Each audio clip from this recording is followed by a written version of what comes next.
ataukah dia kurang bagus kondisinya ya. Kalau dia bagus kondisinya, kita hanya akan melakukan delayed core clamping. Kita tahu delayed core clamping itu kita menunda pemotongan tali pusat ya. Kemudian kita lakukan IMD. Tapi kalau dia bermasalah, maka kita lakukan resusitasi. Jadi delayed core clamping dan IMD itu kita sebut sebagai perawatan rutin ya. Nanti perawatan rutin itu di atas perut ibu, kemudian dilanjutkan dengan delayed core clamping, dan kemudian IMD.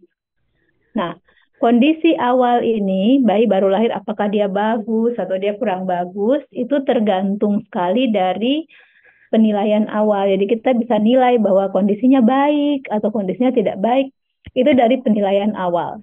Penilaian awal yang kita lakukan itu diperuntukkan pada semua bayi baru lahir. Waktu dia lahir, langsung kita nilai. 3 hal yang kita nilai.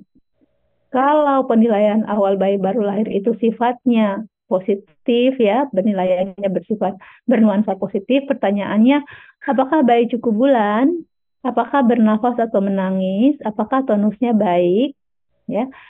3 hal ini kalau terjawab ya, berarti bayinya bagus ya. Ketiganya terjawab ya, berarti bayinya bagus.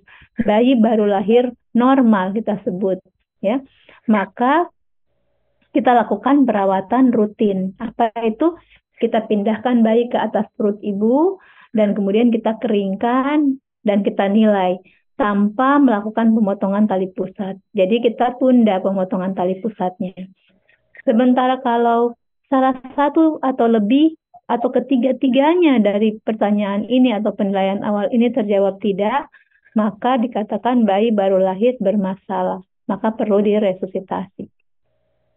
Nah, jadi kenapa kita harus antisipasi ya persalinan uh, di di kamar bersalin, karena setiap proses persalinan itu adalah misteri ya, misteri ilahi.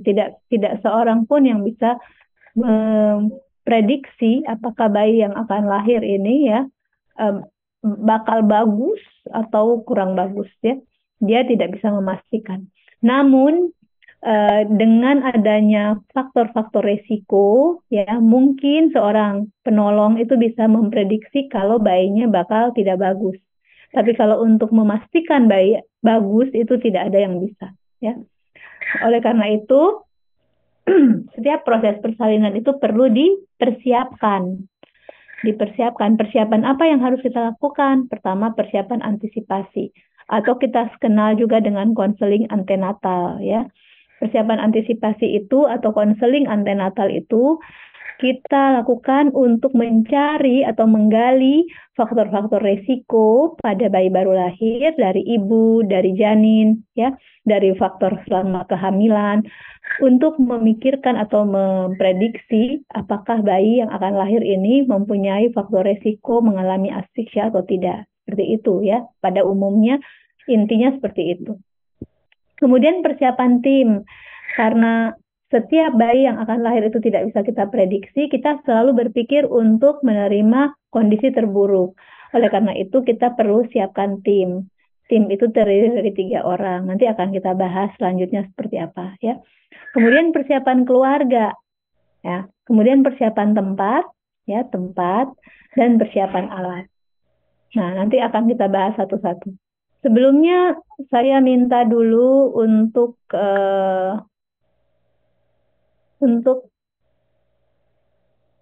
sebentar, semua sudah mengaktifkan kameranya?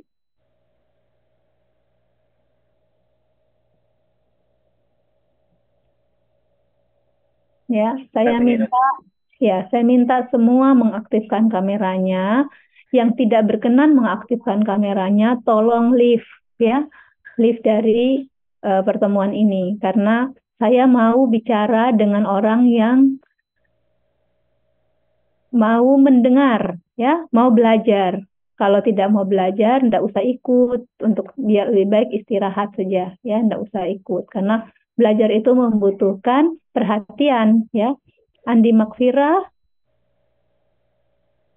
Kalau boleh dikasih tahu ketua kelas temannya ya, yang tidak berkenan mengaktifkan kamera dan berdiri di depan laptop. Indar Wirawidya, Indar, Indar, tolong hadir di depan laptopnya ya, bukan cuma mengaktifkan kamera, tapi hadir di depan laptop karena kita mau saya di dalam perjalanan saya untuk melakukan kuliah, saya ingin juga berinteraksi 1-2 kali ya. Jadi saya ingin bertanya, Salsabila Reski, Tapi dok, ya tapi tolong hadir dok. ya tolong hadir di depan kamera ya, Salsabila. Jangan hanya ambil Iya dok. aja ya, jangan hanya kan Tapi ini dok, mohon maaf dok, saya atas nama Indar Wirawida dok. ya, tolong hadir ya. Ya, Tapi kita iya dok, mohon berlaku maaf dok. seperti orang dewasa ya. Kalau kita hadir di tempat kuliah kan hadir ya, Dek. Sherina. Oh ya, oke. Baik. Ya, mohon kita saling menghargai ya satu dengan yang lain supaya eh, Allah meridhoi apa yang usaha yang kita lakukan. Malika Balkis Asis, Malika, ya tolong aktifkan kameranya ya. Dan saya ini kontrak kerja saya dari awal ya, dari mulai kita awali ini kita harus sama-sama beriktikad yang baik untuk belajar ya. Muhammad Irham Muzakir, ya oke. Tolong hadir di depan kamera ya. Jangan hanya mengaktifkan kamera, tapi cuma lampu yang saya lihat ini, Fikri Firdaus. Ya, hanya lampu yang saya lihat, Dek. Ya, jangan begitu, Dek. Ya, tolong hargai kami.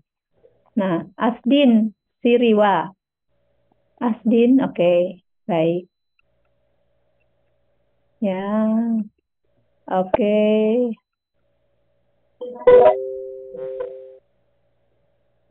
Baik, saya rasa kita sudah sama-sama memahami keinginan masing-masing ya. Jadi selanjutnya saya akan melanjutkan. Sari Natasha, oke, tolong diaktifkan kameranya, Dek. Ya, terima kasih. Semuanya sudah aktif kameranya dan tolong hadir ya di depan kamera. Kalau seandainya ada keperluan yang mendesak, boleh leave ya. Ketua kelas, saya mohon untuk kerjasamanya ya. Kita lanjutkan ya. Jadi persiapan antisipasi tadi saya katakan atau kita sebut dengan konseling antenatal adalah kita mengidentifikasi faktor resiko. Faktor resiko itu untuk memprediksi apakah bayi yang akan lahir ini bermasalah atau tidak. Faktor resiko itu ada pada ibu sebelum persalinan atau resiko pada janin ataukah resiko pada ibu waktu persalinan. Waktu persalinan itu intrapartum ya ini ya. Kemudian kalau sebelum persalinan itu kita kenal dengan selama kehamilan juga atau kita sebut selama kehamilan ya. Apa faktor-faktor resiko ibu sebelum persalinan atau selama kehamilan? Misalnya KPD ya, perdarahan, hipertensi ya, preeklamsi, eklamsi ya. Kemudian ada yang namanya HELLP syndrome ya, ada gangguan pada trombosit, penyakit diabetes mellitus ya, penyakit kronik, demam ya, kemudian infeksi ya, infeksi TORS terutama ya, yang biasanya saat ini akan dilakukan screening ya, dan tidak pernah melakukan pemeriksaan antenatal juga merupakan salah satu faktor resiko dari ibu ya untuk melahirkan bayi yang beresiko. Oh, Dek, saya mohon maaf ya karena sementara Rumah Sakit Wahidin ini lagi akreditasi. Saya izin dulu ya untuk temani surveyor. Nanti saya akan kembali lagi ya. Kalian boleh off dulu kameranya. Nanti sebentar, nanti saya akan hubungi lagi kalau sudah mau mulai ya. Saya temani dulu survei. Makasih.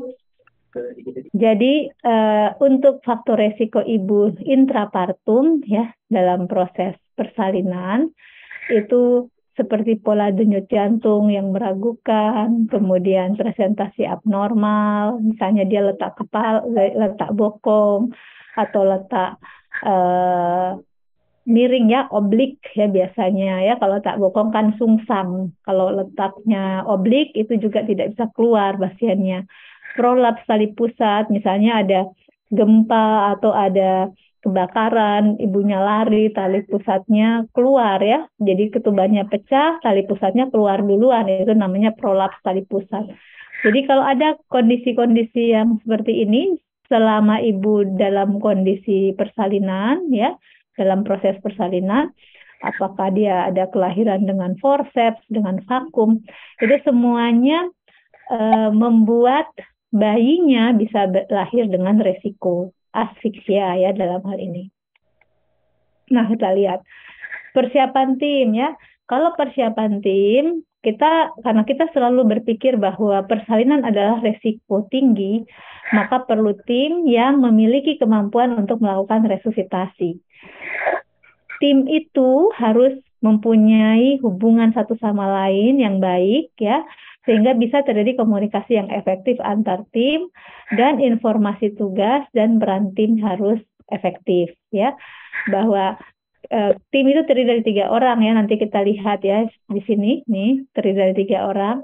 Yang ada di kepala bayi itu berfungsi sebagai leader atau pemimpin tim.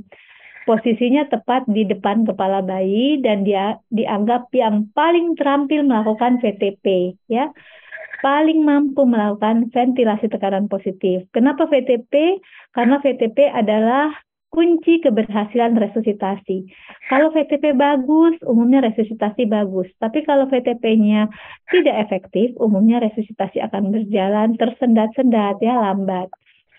Nah, jadi orang pertama atau leader ini dia bertugas untuk airway, membebaskan jalan nafas, dan breathing, membantu nafas, yaitu melakukan VTP.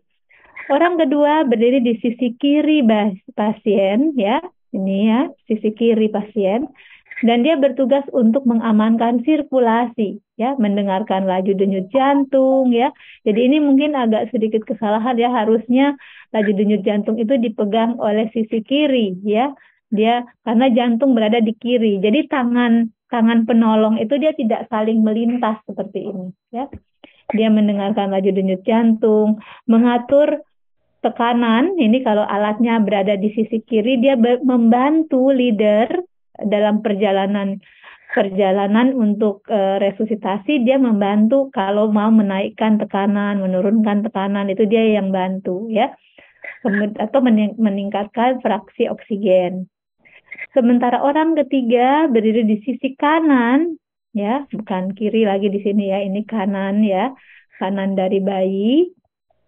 Dan kemudian dia tugas utamanya adalah menyiapkan alat-alat ya, cairan, ukur suhu, pasang monitor, kemudian pemasangan umbilical kateter kalau memang dibutuhkan pemasangan umbilical kateter. Ya, kalau umbilical kateter itu akses vena, akses infus ya untuk memasukkan cairan dari tali pusat, biasanya dicari vena umbilical dan kemudian dimasukkan lewat tempat tersebut ya untuk memasukkan cairan bila pasien mengalami shock dan lain-lain. Nah, apabila penolong hanya 2 orang, maka tugas orang yang ketiga itu diambil alih oleh orang kedua. Itu untuk persiapan tim. Selanjutnya persiapan lingkungan, saya rasa lingkungannya harus hangat, cukup luas, terang ya. Tempat resusitasi itu meja resusitasinya. Jadi kalau bayi itu tidak bagus kondisinya, pasti dia harus kita pindahkan ke meja resusitasi segera. Nah, bayi yang dipindahkan ke meja resusitasi itu harus diklem dan dipotong tali pusat. Beda dengan perawatan rutin tadi. Kalau perawatan rutin, bayinya dengan tali pusat yang masih menyambung ke plasenta itu dipindahkan ke atas perut ibu, kemudian dikeringkan, ditunggu hingga 2 menit.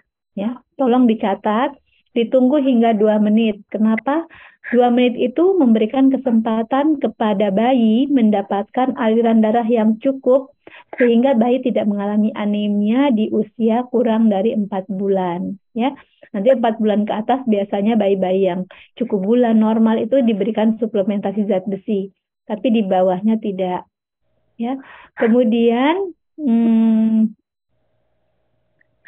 Eh, kita lakukan lagi persiapan alat ya. Persiapan alat ini sesuai dengan kategorinya. Airway, breathing, circulation, drug ya. Airway itu misalnya semua suction, kemudian menjaga termoregulasi juga adalah bagian dari persiapan awal ya, itu plastik atau infant warmer ya, itu adalah termoregulasi. Kemudian airway itu untuk suction, breathing itu kita boleh siapkan. Ini kita sebut balon dan sungkup ya, atau ini namanya tipis resuscitator. Tipis TPC ya tulisannya ya. Tipis resuscitator ini ada jenisnya mixsafe, ada jenisnya neopuff. Ini semuanya berfungsi sama dengan balon mengembang sendiri, tetapi manfaat karena fungsinya lebih banyak, jadi manfaatnya jauh lebih banyak. Ini Jackson Reese atau dikenal juga sebagai balon anestesi, itu lebih banyak digunakan untuk memberikan PEEP ya, atau positive and expiratory pressure. Nanti akan saya jelaskan sedikit banyaknya tentang hal ini. Ya. Kemudian pencegahan infeksi bisa kita lakukan dengan mencuci tangan, memakai handscoon, memakai gaun ya, dan membersihkan semua peralatan. Itu adalah persiapan-persiapan yang kita lakukan di kamar bersalin, terutama ketika kita akan menerima bayi baru lahir. Nah, sekarang kita akan menerima bayi baru lahir bermasalah ya. Kita tahu bayi baru lahir bermasalah itu bayi yang asfiksia ya, tidak bisa bernafas segera setelah lahir. Nah, setelah bayi lahir itu ya, ini tercampur ya dengan. Setelah bayi lahir, bayi itu harusnya ya bernafas sendiri, dan kemudian nafas yang masuk ke dalam paru-parunya itu akan menghempaskan air ya yang ada menjadi udara ya.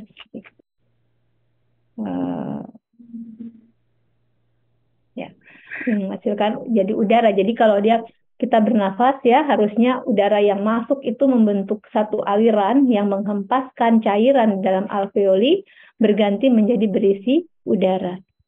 Sebentar ya, saya lihat dulu kenapa ini bergabung antara bahasa Indonesia dan bahasa Inggris. Saya carikan dulu ya, bahasa Indonesia.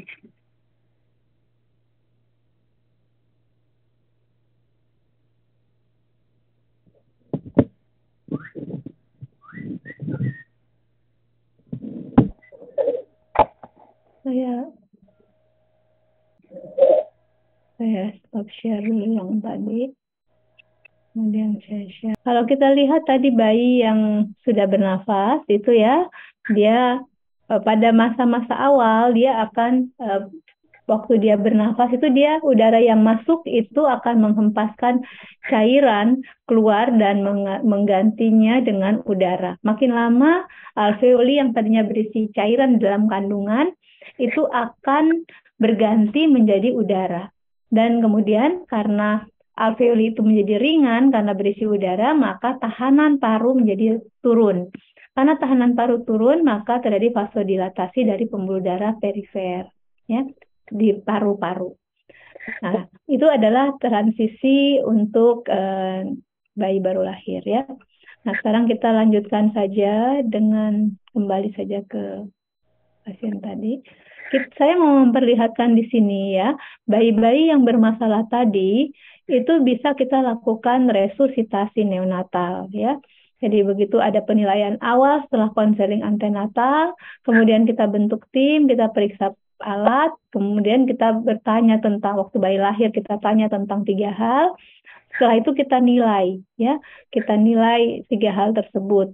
Kalau salah satu kalau semuanya terjawab ya, itu kita lihat di sini ya, itu bayinya kita lakukan pemindahan ke atas perut ibu, dan kemudian bayinya tetap bersama ibu untuk perawatan rutin dan pemantauan selanjutnya. Pemantauan selanjutnya itu 2 menit, ditunggu kemudian diklem tali pusat, kemudian setelah itu dipotong, kemudian dilakukan inisiasi menyusu dini. Ya, tapi kalau salah satu atau lebih dari ketiga pertanyaan ini terjawab tidak, maka bayi itu harus dilakukan langkah awal resusitasi. Nah, ini saya agak lama sedikit di sini Ini diagram alur resusitasi tahun 2021, ya. Ini.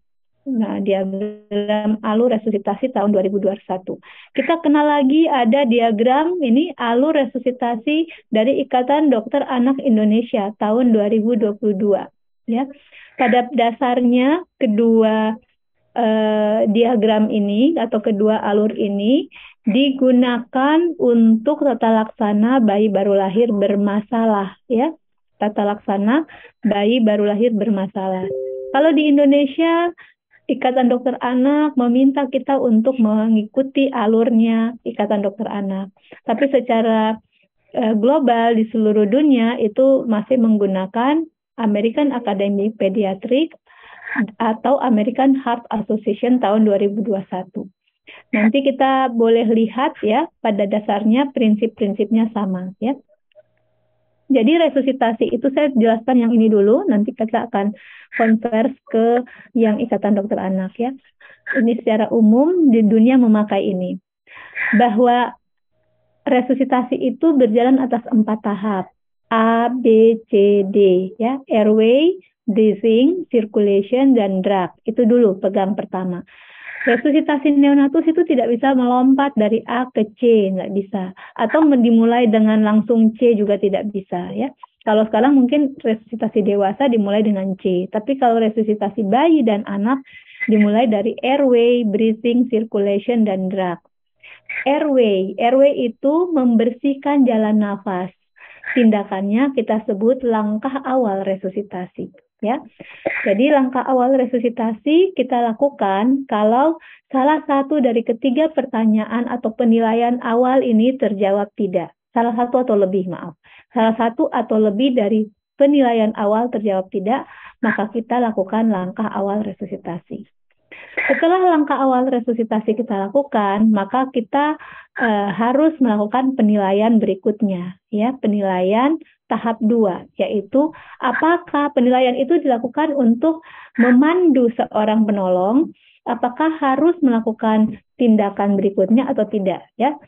Tadinya tindakan A, apakah akan melakukan tindakan B atau tidak, itu dipandu oleh penilaian.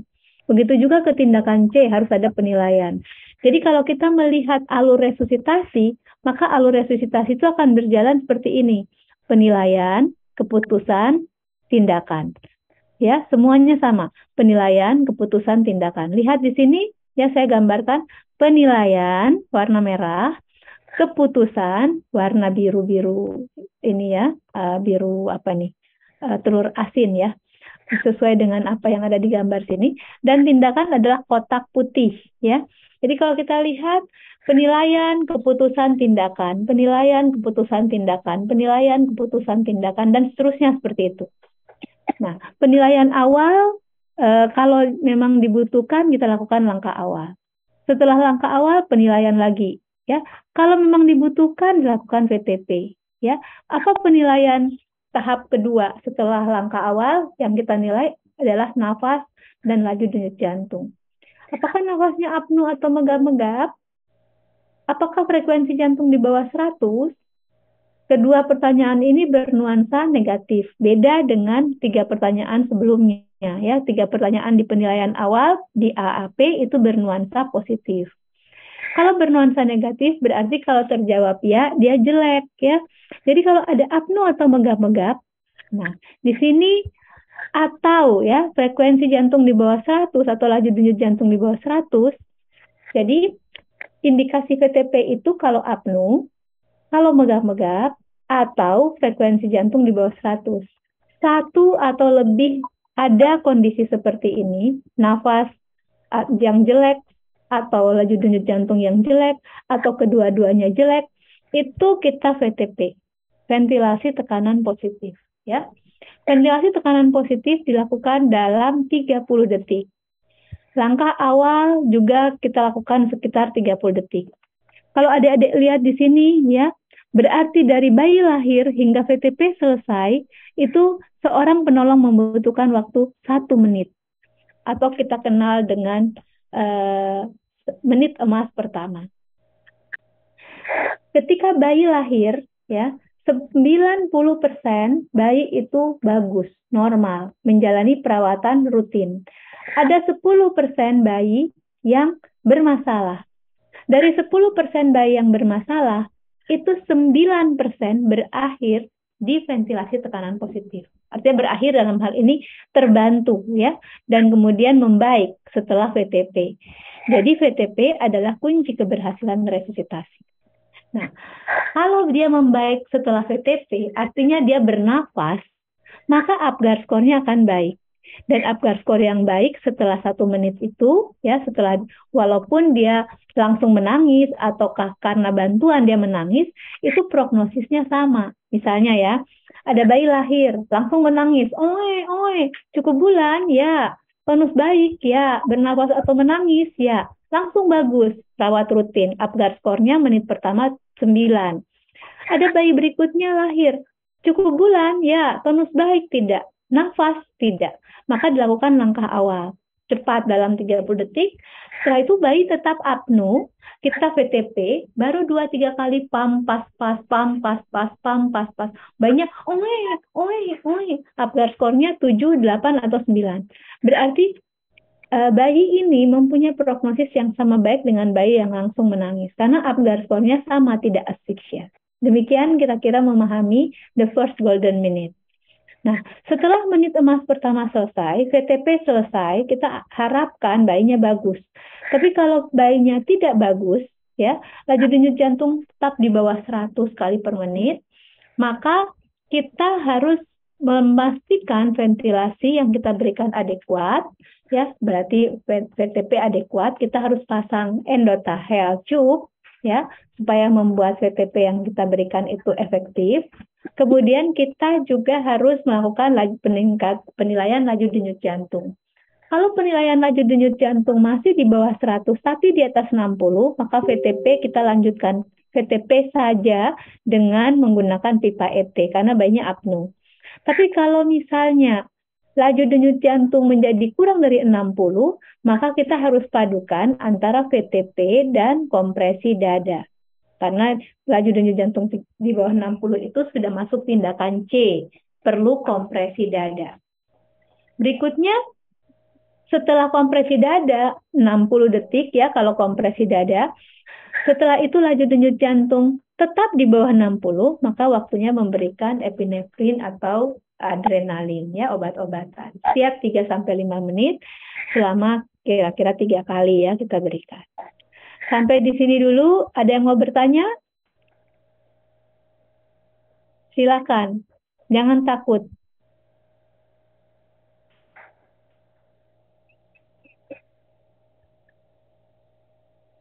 Nah, kalau tidak ada bertanya, saya lanjutkan ya.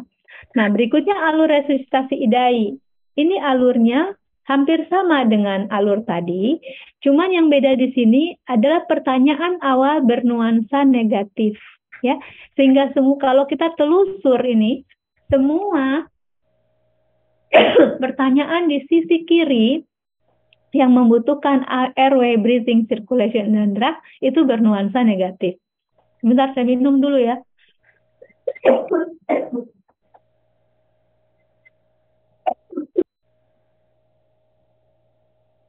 Tiga hal pertanyaan bernuansa negatif.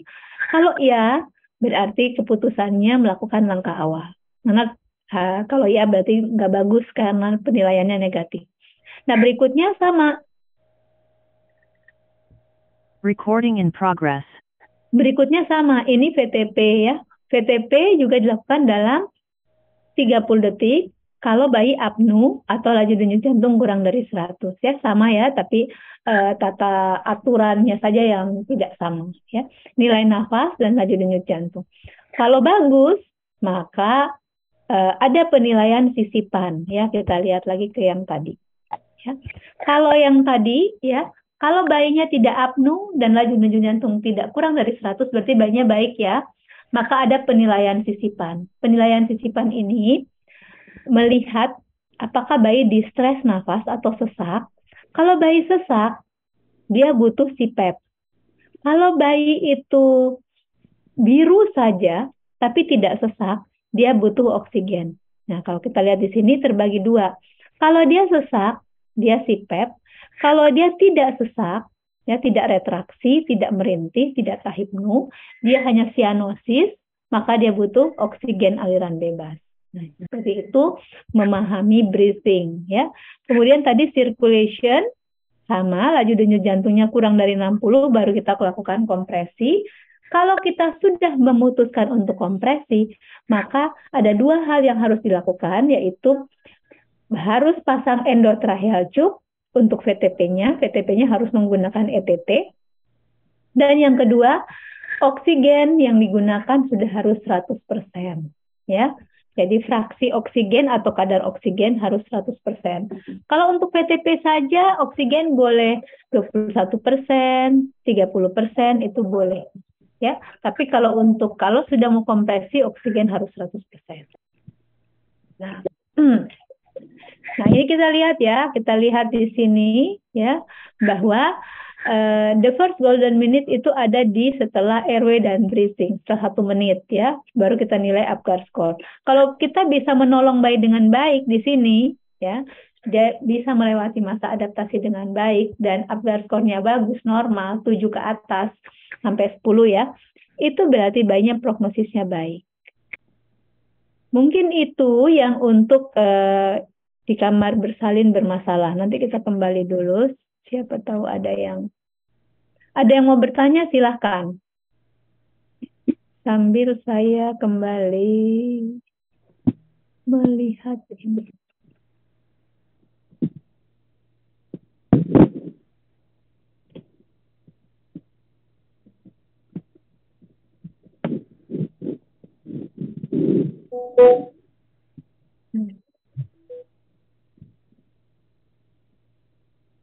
Ya, ini tadi ya alur-alurnya ya. Jadi langkah awal tadi, sekali lagi langkah awal itu kita hangatkan, kita keringkan, kita rangsang ya. Kemudian kita posisikan bayinya seperti ini ya, posisinya yang benar itu ini, menghidu. Setelah itu kita boleh bersihkan jalan napas ya. Nah, setelah itu kita boleh lakukan stimulasi. Kemudian kalau bayi tetap apnu, maka kita PTP atau positive pressure ventilation ya selama 30 detik. Setelah itu kita boleh kompresi dan memberikan kompresi ya dengan VTP berbarengan dan kemudian kita berikan obat. Ada yang mau bertanya soal resusitasi? Tata laksana bayi di kamar bersalin. Jadi ingat, untuk yang bagus, yang bayinya normal, bugar, sehat, ibunya juga sehat, maka kita lakukan perawatan rutin sampai usia 1 menit, kemudian setelah 2 menit kita cord clamping, setelah itu kita IMD selama paling sedikit 1 jam. Nanti baca lagi kuliah IMD-nya. Sementara kalau bayinya tidak bagus, maka kita lakukan resusitasi neonatus. Bagaimana tali pusatnya? Langsung diklem dan dipotong. Ya, baru kemudian dilakukan tata laksana. Berikutnya saya akan menerangkan tentang adaptasi neonatal. Kalau ada yang mau bertanya, silahkan menghubungi saya, bisa lewat chat, ya, ataukah lewat ketua kelas.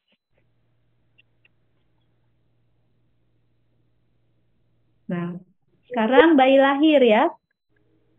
Kita tahu bayi yang baru lahir itu pasti dia akan mengalami satu proses perpindahan dari kehidupan intrauterin ke kehidupan ekstrauterin. Saya di sini ya, bahwa neonatal atau bayi lahir itu sebelumnya dia akan melewati kehidupan intrauterin. Ya. Nah, sekarang kita lihat untuk menyatakan dia meninggal atau tidak meninggal ya, kita sekarang pakai patokan 28 minggu. Di Amerika mereka pakai patokan 22 minggu. Artinya 22 minggu ke atas bagus ya, mereka bisa sudah bisa pertahankan. Nah, apa itu adaptasi neonatal? Sebenarnya adaptasi kan adalah suatu proses penyesuaian yang membuat seseorang menjadi lebih tanggap dengan lingkungan.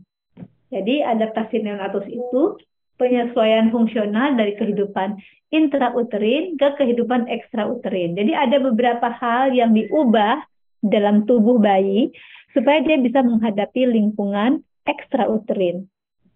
Oke dok, belum saya researching dok. Oh, maaf.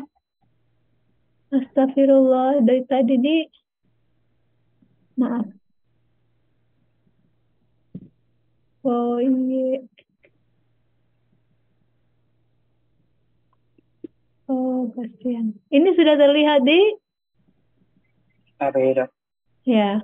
Nah, jadi baru 2 slide. Yang satu ini lahir ya. Kalau di luar negeri 22 minggu ke atas dianggap sebagai bayi yang sudah bisa survive. Jadi dia sudah hitung sebagai suatu kematian neonatal. Tapi kalau Indonesia masih pakai 28 minggu ya. 28 minggu usia kehamilan. Nah, adaptasi itu adalah proses ya.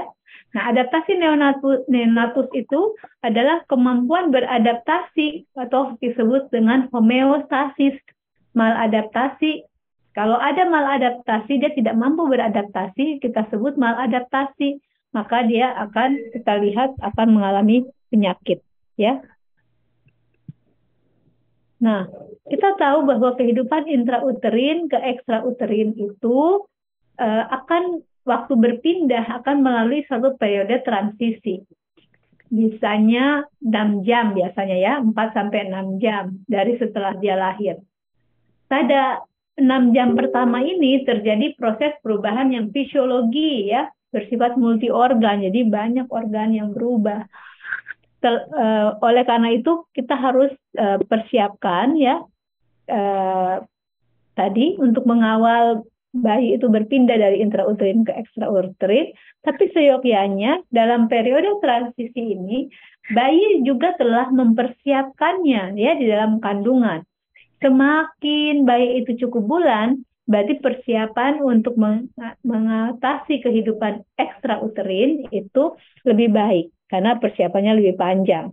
Tapi kalau dia kurang bulan, itu bayinya akan mengalami proses adaptasi yang lebih berat ya karena dia mungkin belum pandai ya belum ada simpanan glukosanya, belum ada penimbunan lemak coklatnya, jadi dia relatif lebih susah ya beradaptasi. Kemampuan penyesuaian ini tergantung pada usia gestasi dan kualitas plasenta. Berikutnya adaptasi neonatal itu ya bisa meliputi sistem kardiovaskuler, sistem respirasi, sistem gastro, metabolisme, dan sistem saraf pusat. Adaptasi yang pertama yang kita bisa lihat itu sebenarnya adaptasi nafas ya, tapi di sini membahas tentang adaptasi jantung dulu. Adaptasi jantung itu biasanya mulai sejak usia 8 minggu, tuh bayi sudah mulai menciptakan ginjal ya, dan sampai dia matang. Sampai organ menjadi matang. Jadi umumnya kalau bayi lahirnya kurang bulan, itu ginjalnya belum matang. Nah, berikutnya kita harus mengenal sirkulasi fetus, ya, sirkulasi bayi baru lahir. Sirkulasi fetus itu adalah sirkulasi umbilikus placenta. Jadi fetus itu tersambung ke plasenta by umbilikalnya, tali pusatnya. Nah, kalau ada lintasan seperti ini, umumnya kalau di jantung ada yang namanya PDA ya, jadi ada lintasan-lintasan yang akan dijalani untuk memintaskan darah sehingga darah langsung dialirkan dalam jumlah yang cukup. Pertama ductus venosus ya, ductus venosus itu darah dari plasenta mau ke badan bayi itu dia melewati ductus venosus. Kemudian di jantung ada 3 pirau untuk menambah jumlah darah tadi. Itu ada 3 shunt atau 3 lubang ya. Biasanya kita akan berhadapan dengan 2 lubang tersebut. Misalnya lubang pertama itu foramen ovale ya, ada di tengah-tengah jantung. Ya, kenapa bayinya ini biru sekali? Oh, ternyata ada foramen ovale. Yang kedua, shunt kedua adalah PDA. Oh, kenapa bisa?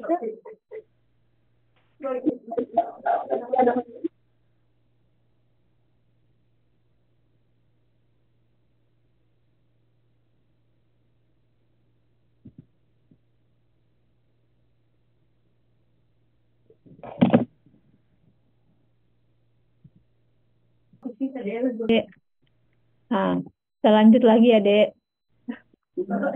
Besok lagi semangat. Hari Jumat dok. Ada acara di Madog deh. Ikut kita. Workshop itu tuh. Ikut kalau bisa. Kayaknya ikut ya dok. Kalau kita ikut ikut apa? Iya, insya Allah. Iya. Ya, baik, kita lanjutkan ya, Dek. Maaf ya. Udah berapa kali Mak minta maaf ini. Kelihatan ini share screen-nya? Tapi udah kelihatan. Ya. Nah, sekarang kita lihat ya. Ini adaptasi, tadi adaptasi yang paling sering terjadi itu adaptasi paru ya. Tapi berikutnya ini yang kita masih bahas adalah adaptasi sirkulasi fetus ya. Kalau di sirkulasi fetus itu tadi ya kita lihat ada 3 pirau. Ini 3 pirau ya. Supaya bayi itu bisa mendapatkan aliran darah yang cukup. Pirau pertama menghubungkan plasenta ke jantung. Itu pirau pertama. Pirau kedua menghubungkan jantung kiri ke jantung kanan ke jantung kiri ya, yaitu foramen ovale. Itu atrium ya. Atrium kanan ke atrium kiri. Itu foramen ovale.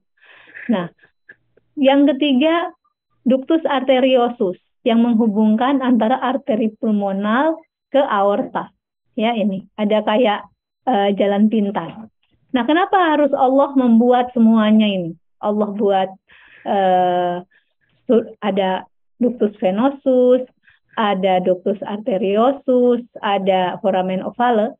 Karena pada masa janin ini ya, paru itu belum terlalu membutuhkan darah.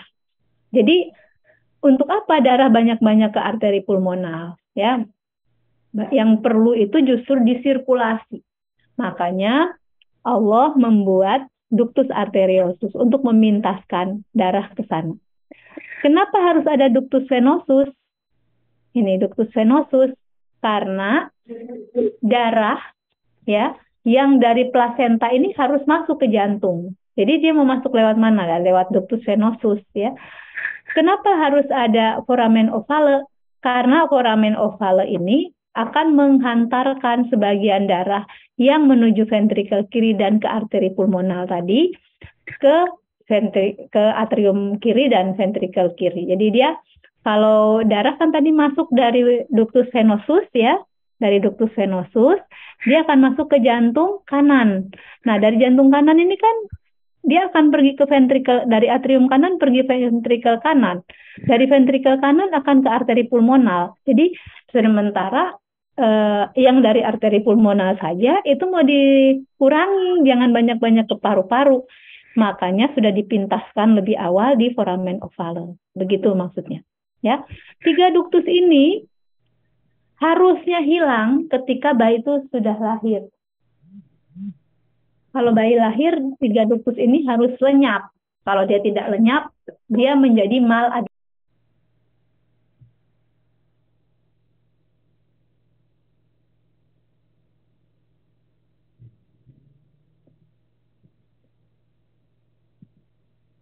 Foramen ovale harus tertutup, ductus arteriosus harus tertutup. Kalau dia tidak tertutup, kita sebut PFO, persistent foramen ovale. Kalau dia PDA-nya tidak tertutup, kita sebut patent ductus arteriosus, ya, PDA. Jadi dia akan mengalami maladaptasi. Nah, jadi ini yang tadi ya. Kalau dia sudah lahir, maka ada perubahan mendasar dari sirkulasi saat bayi di dalam rahim atau di janin dengan saat kelahiran. Bayi yang sudah lahir akan mengalami peningkatan aliran darah ke paru-paru akibat menurunnya resistensi pulmonal.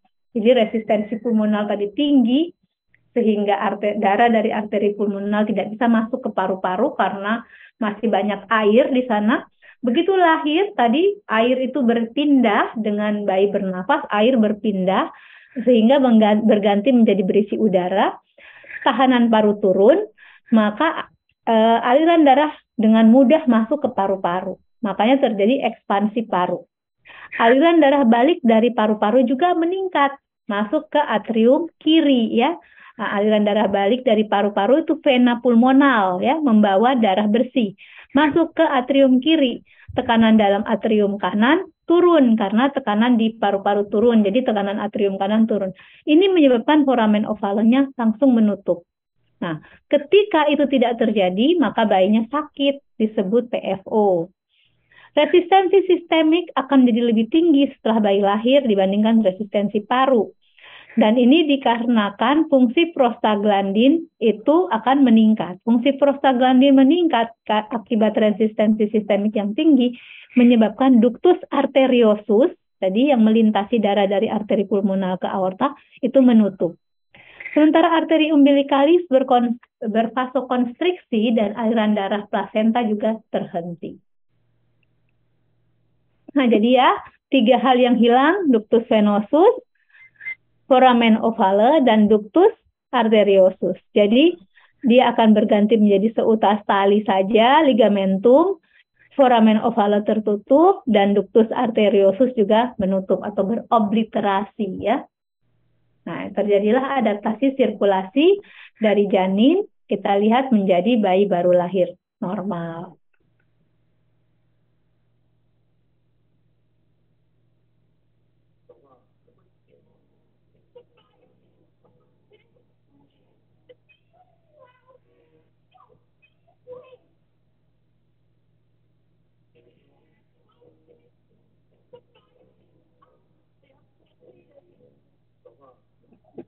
Nah, berikutnya janin ya, perkembangan paru janin. Kita lihat lagi ini adaptasi paru ya. Kalau di masa janin itu paru-parunya mulai ada alveoli ya, alveoli itu pada usia 25 minggu ke atas. Tapi sekali lagi dia berisi cairan. Nah, gerakan pernafasan yang intermittent itu menyebabkan perkembangan paru dan pengontrolan pernafasan. Ya, itu pada masa janin ya. Jadi janin akan melakukan pertukaran udara bukan di paru-paru tetapi di plasenta. Paru-paru belum berfungsi ya.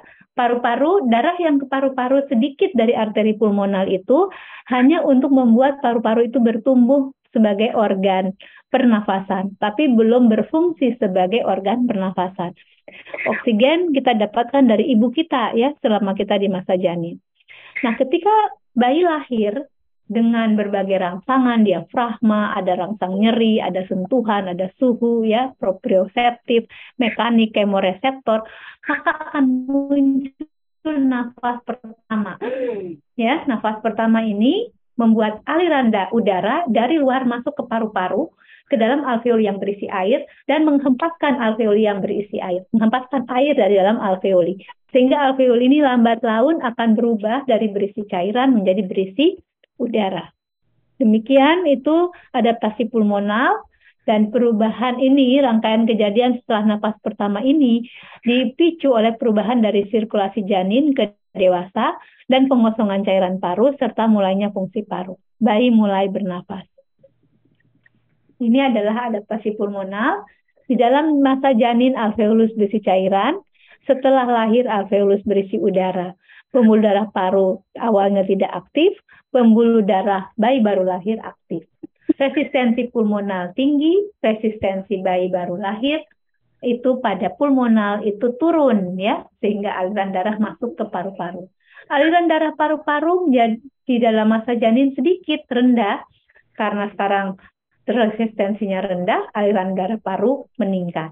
Kebutuhan oksigen diambil melalui plasenta, setelah lahir kebutuhan oksigen diambil lewat paru-paru. Sementara pengeluaran CO2 dilakukan oleh plasenta, setelah lahir dilakukan oleh paru-paru. Nah, berikutnya adalah adaptasi gastrointestinal ya.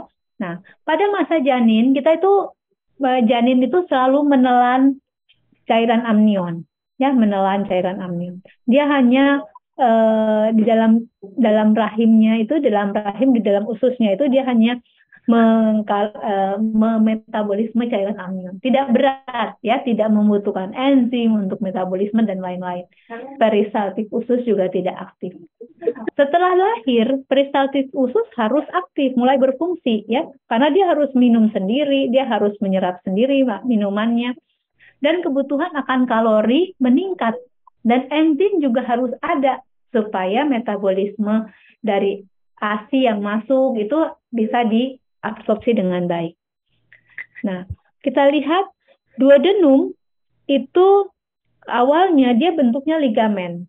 Kemudian pada usia-usia gestasi 10 minggu ke atas, dia mulai terbuka ya menjadi berbentuk ductus atau lumen. Nah, kalau dia gagal membentuk lumen, maka kita kenal penyakit yang kita sebut atresia duodeni. Hati dan biliar kandung empedu itu mulai beradaptasi usia 6 sampai 12 minggu, mulai bertumbuh ya. Kalau terjadi kegagalan kanalisasi, yaitu kegagalan pembentukan lumen juga di sini, maka kita kenal adanya penyakit atresia biliar. Begitu juga dengan pankreas. Pankreas itu mulai mengsekresi insulin dan glukagon pada usia 10 sampai 15 minggu. Semua ini dibutuhkan untuk melakukan melakukan adaptasi gastrointestinal.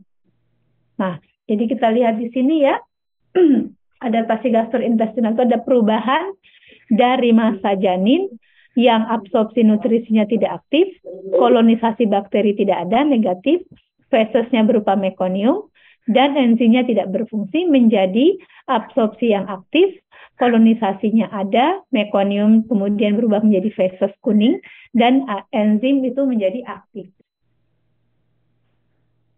Berikutnya adaptasi urogenital. Ya. Urogenital berarti saluran kemih dan saluran kelamin ya, untuk genitalia ya.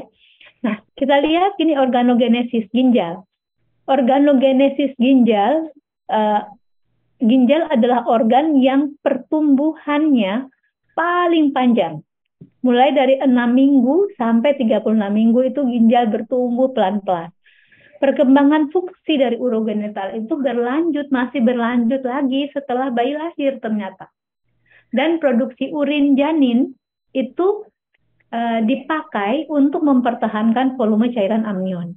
Jadi kalau janin di dalam rahim ibu itu kan berenang-berenang dalam cairan amnion. Cairan amnion ini jumlahnya dilihat atau dipertahankan dengan kencingnya bayi janin dan menelannya janin. Jadi kalau bayi dokter Objin mengatakan bahwa wah ini ada oligohidramnion, berarti amnionnya sedikit. Berarti janin itu bisa menelan, tetapi dia tidak bisa berkemih. Berarti kelainannya ada di kandung kemih, ya, saluran urogenital. Tapi kalau dia dikatakan bahwa wah ini amnionnya banyak, berarti yang produksi yang tadi menghasilkan itu kan kencing. Berarti kencingnya lancar, tetapi menelannya tidak bisa. Berarti dia gangguannya atau atresianya ada di oesophagus atau di duodenum. Sehingga dia muntah, dia nggak bisa menelan. Nah itu jadi oligohidramnion dan polyhidramnion bisa memandu kita untuk menentukan kira-kira ada masalah apa pada bayi baru yang akan lahir. Ya, mungkin seperti itu adaptasi urogenital, kita harus tahu.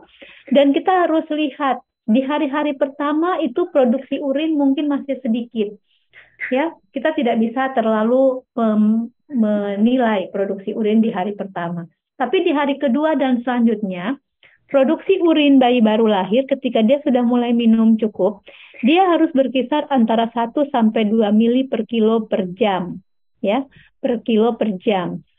Nah, ada yang mengatakan dia harus sekitar 1 sampai 3 mili per kilo per jam. Itu produksi urin yang normal. Jadi kalau misalnya bayinya 3 kilo misalnya, maka setiap jam bayi itu kalau kita bilang produksinya 2 mili misalnya, berarti dia setiap jam menghasilkan 2 kali 3, 6 mili per jam. Dalam sehari semalam, urin bayi itu harus 6 jam dikali 24 jam. Ya, berarti itu harus ada sebagai produksi urin yang normal. Itu yang harus kita nilai untuk melihat apakah fungsi urogenitalnya ini berfungsi dengan baik atau tidak. Ini tadi ya, oligohidramnion, polihidramnion, dan keterlambatan berkemih harus kita pantau dengan baik untuk memastikan adanya gangguan pada urogenital. Adaptasi berikutnya adalah status imunologi janin dan bayi baru lahir. Kita tahu janin itu makhluk yang rentan terhadap infeksi, ya, rentan juga terhadap masalah-masalah yang datang dari luar. Janin sebenarnya dalam kandungan sudah membuat sel fagosit, sel granulosit, sel monosit, tapi dia mempunyai fungsi yang belum mantap, ya, belum matang, ya, fungsinya yang belum matang. Tapi adanya sel-sel tersebut sudah ada, sudah dapat teridentifikasi sejak usia gestasi 4 bulan. Sistem imun bahkan pada bayi cukup bulan itu masih lebih rendah dibanding dewasa, dan antara 3-12 bulan itu biasanya terjadi imunodefisiensi sementara. Jadi dia rentan sekali terjadi sakit infeksi, ya. Resiko ini meningkat kalau bayi itu lahir prematur, atau bayi itu sakit, atau bayi itu mengalami trauma, ya, persalinan dengan traumatis, misalnya lecet, ya, kepalanya, atau ada vakum, atau ada manipulasi untuk cepat melahirkan. Nah, itu biasanya kondisi gangguan terhadap pembentukan antibodi itu lebih berat. Nah, kemudian kita juga harus perhatikan adaptasi bayi baru lahir terhadap suhu, ya. Bayi baru lahir itu dia berada dalam kandungan ibu hangat. Kemudian dia lahir ke dunia ini, ya. Suhu ruangan itu mungkin paling panas mungkin sekitar 30, ya. Kemarin-kemarin saja agak ada ekstrim, ya, tapi rata-rata 30. Padahal suhu ibu itu 36. Jadi pasti ada suatu gap, ya, gap suhu antara suhu dalam rahim dengan luar rahim. Nah, ini harus kita pertahankan. Jadi waktu bayi baru mau lahir, itu kita harus hangatkan. Kalau bayinya tidak bermasalah, kita tempatkan di atas perut ibu, bayi mendapat kehangatan lewat skin to skin kontak. Ya, kontak dengan perut ibu yang hangat, ya, kulit perut ibu. Tapi kalau bayi itu bermasalah, kita klem tali pusat, kita pindahkan ke infant warmer yang sudah dihangatkan terlebih dulu. Jadi bayinya supaya tidak kedinginan. Kalau dia dingin, maka dia berada antara rentangan di bawah 36,5. Kalau dia normal, 36,5 sampai 37,5. Ya. Semakin dingin dia, semakin jelek prognosisnya. Nah, adaptasi suhu ini, ya, pada bayi baru lahir, paparan dengan kondisi di luar uterus itu mungkin, ya, bisa kita lihat dari kemampuan homeotermi terbatas, ya. Kemampuan homeotermi atau menghasilkan suhu itu terbatas pada bayi baru lahir. Tergantung sekali akibat luas permukaan tubuh yang besar, penahan panas yang kurang, dan kemampuan mempertahankan panas yang relatif lemah. Makanya bayi baru lahir bayi baru lahir prematur, ya, di bawah 1.500 supaya mencegah terjadinya evaporasi dan mencegah terjadinya konveksi, ya, maka bayi itu dimasukkan ke dalam plastik. Ini bagian dari memudahkan bayi melewati proses adaptasi suhu. Nah, itu adalah masalah-masalah atau materi tentang adaptasi neonatal. Ada yang mau bertanya? Silakan.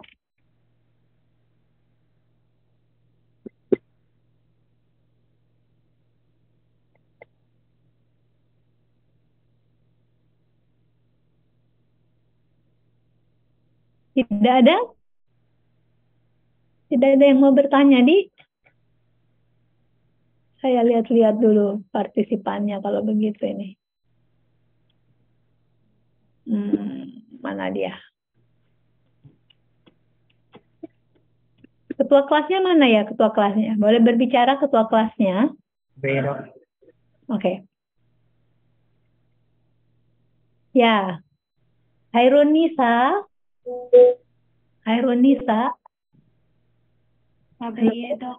Ya, beberapa shunt yang harus tertutup, yang menghubungkan antara arteri pulmonal dengan aorta, itu shuntnya disebut apa ya di dalam masa janin? antara arteri pulmonal dan aorta. Shuntnya disebut apa? Dikenal dengan nama apa itu? Ductus apa, Dek? Masih bingung ya? Tapi dok, Dr. Arteriosus dok. Sudah dapat jawaban ya? Dek, ini ya ductus arteriosus. Nah, oke. Sekarang soal-soal kebanyakan soal ujian itu bentuknya vignette ya. Jadi kalau pertanyaan seperti ini mungkin agak sulit ya, agak sulit dibuat. Tapi bisa dalam bentuk misalnya ya, bayi baru lahir ya, kemudian terjadi masalah ya, biru bayinya, kemudian setelah dilihat saturasinya tidak sama antara tangan kanan dengan yang lain ya, itu berarti tanda dari PDA, tapi materinya tidak sampai di sana ya. Tapi kalau misalnya ada bayi baru lahir, dia kemudian dengan riwayat oligohidramnion ya, misalnya ini ya, oligohidramnion, apa yang harus dipantau pada bayi tersebut? Kalau bayinya dengan riwayat oligohidramnion, berarti masalahnya ada di mana? Saluran kemih atau saluran cerna? Dok, saluran kemihnya dok. Bagus, saluran kemih ya. Jadi apa yang harus dipantau pada bayi baru lahir tersebut? Dokter obstinnya mengatakan ada masalah ada masalah nih oligohidramnion. Pas begitu lahir, kita harus memantau dalam 1, 2, 3 hari pertama. Apa yang harus dipantau? Jumlah apa? Tapi dok, jumlah urinnya dok. Ya, jumlah urin. Siapa nih ya yang menjawab ya? Tapi dok, atas nama Nurlina Cindy dok. Ya, Nurlina. Ya, bagus ya. Nanti kasih tahu dokter Arwini ya, Nurlina aktif. Oke, begitu juga tadi ya, kalau dia masalahnya adalah polihidramnion ya. Nah, ada bayi baru lahir. Dia mengalami distres nafas ya, distres nafas. Kemudian dia lihat ya, kemudian sirkulasi ini. Distres nafas ya.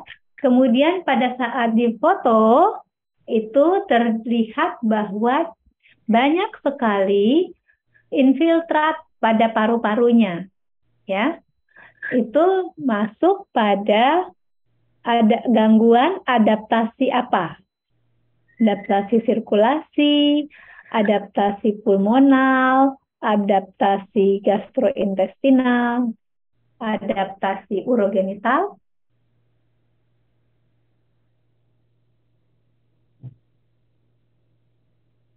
Adaptasi apa, Dek?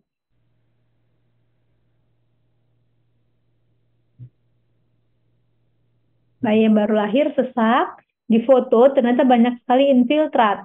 Infiltrat itu kemungkinan ya retikulogranuler, berarti petanda mungkin transient tachypno of the newborn ya, cairan yang tidak keluar dari paru-parunya. Berarti itu masalah di adaptasi.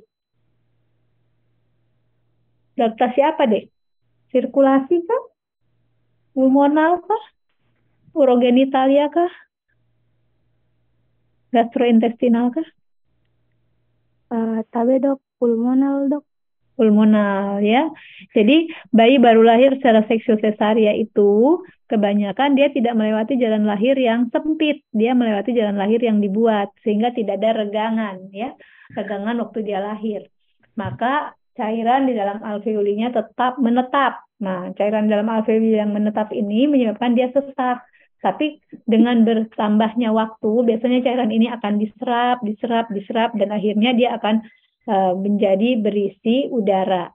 Nah, itu berarti masalah adaptasinya untuk masalah adaptasi pulmonal ya. Oke, berikutnya lagi kita bicara tentang faktor-faktor ya. Faktor-faktor yang mengganggu yang menyebabkan beresiko terhadap gangguan tumbuh kembang ya. Sudah terlihat ini Dek